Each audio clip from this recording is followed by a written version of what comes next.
On est 5 mecs de la même région et comme on dit à chaque fois, on n'était pas spécialement doués en sport, donc on a décidé de faire de la musique ensemble.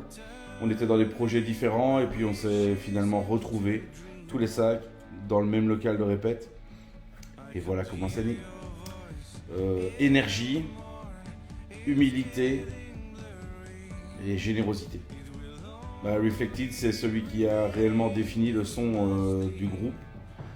D'ailleurs, Icons s'appelle Icons parce qu'on a réfléchi longtemps alors qu'on était en enregistrement de cet album, Reflected.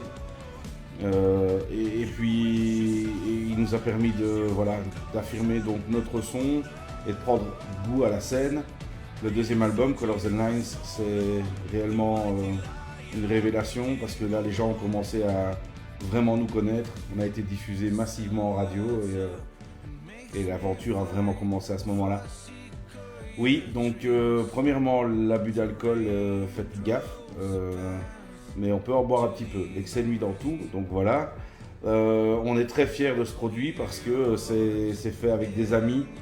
Encore une fois, c'est une belle aventure humaine. On a participé à toutes les étapes de la création de cette bière et on la voulait festive, on la voulait typée et je pense qu'on a vraiment réussi. C'était un chouette challenge et elle plaît à énormément de monde. Oui, c'était super important, mais on n'est pas les grands défenseurs de la culture, loin de là.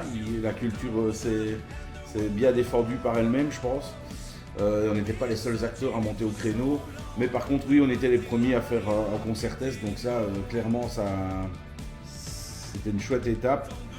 On a mené ce combat avec plein de gens très motivés qui ne voulaient pas que la culture se meure. Et on est content que c'est loin derrière nous déjà.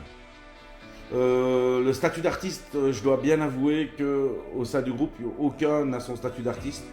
On a encore tous la chance de pouvoir faire ce métier à côté. Donc voilà, mais j'imagine que ça a dû évoluer. On a entendu que les choses commençaient à pas mal bouger à ce niveau-là.